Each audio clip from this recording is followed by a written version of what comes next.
ગુજરાતમાં જે પ્રકારે આ બેફામ ચાલતા ડમ્પરો છે તે અનેક લોકો છે તેમને મોતને ઘાટ ઉતારે છે અને આ પોલીસ છે તે ઘટના બન્યા બાદ જતી હોય છે અને એડીનો ગુનો દાખલ કરતી હોય છે, પરંતુ વાસ્તવિક રૂપે આ બેફામ ચાલતા ડમ્પરો, આ ભારે વાહનો છે તે અનેક પરિવારોને બરબાદ કરે છે અને આ મામલે ધારાસભ્યે પણ આકરા તેવર અપનાવ્યા છે। વિધાનસભામાં જ તેમણે આ મામલો ઉજાગર કર્યો છે અને તેમણે પોલીસ વડાને પત્ર પણ લખ્યો છે। વિગતવાર વાત કરવી છે ક્યાંનો છે મામલો તેની। વૈષ્ણવજન તો તેને કહીએ જે પીડ પરાઈ જાનાને રે।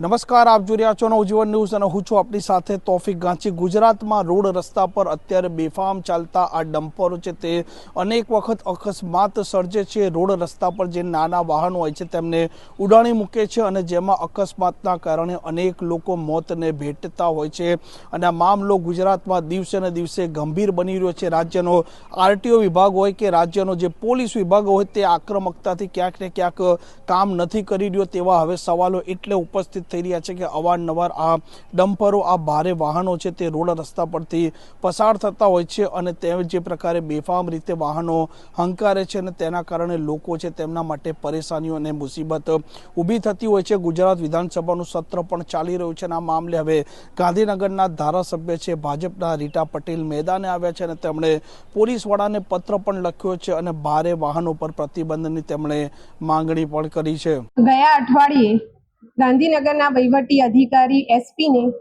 મેં ભારે વાહનો જે સવારે 6 થી રાતના 9 વાગ્યા સુધી ભારે વાહન, એની અંદર ટ્રેક્ટર, ટ્રક, મોટી લક્ઝરી બસ, ટ્રેલર જેવા ભારે વાહનો સાધનોને સવારે 6 થી રાતના 9 વાગ્યા સુધી આ ભારે વાહનોની અવરજવર બંધ કરવા માટેનો પત્ર લખ્યો છે।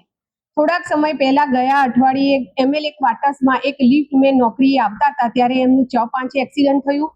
ત્યારબાદ 3 દિવસ પહેલા એક એક્સિડન્ટ થયું જેમાં 2 સગા ભાઈઓ ઘટના સ્થળે જ મૃત્યુ પામ્યા।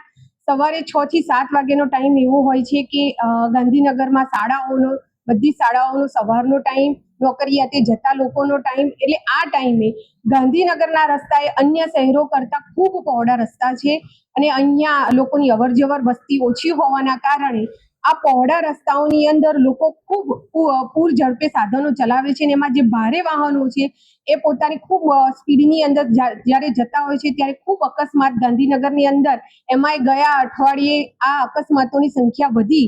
આથી મેં એસપીને લેટર લખીને સવારના 6 થી રાતના 9 વાગ્યા સુધી ભારે વાહનો ઉપર પ્રતિબંધ મૂકવા માટેનો પત્ર લખ્યો છે। આમ અત્યારે મામલો ગાંધીનગરમાં ચર્ચાયો છે અને ગુજરાતમાં પણ જે પ્રકારે ભારે વાહનોના કારણે સતત અકસ્માતો થઈ રહ્યા છે અને જે પ્રકારે આ મુશ્કેલીઓ ઉપસ્થિત થઈ રહી છે તે મામલે પણ બની શકે કે આવનારા દિવસોમાં રાજ્યના પોલીસ વડા પણ કોઈ આદેશ આપી શકે। આ પ્રકારના સમાચાર માટે નવજીવન ન્યૂઝની ચેનલ સાથે જોડાયેલા રહેજો। નમસ્કાર।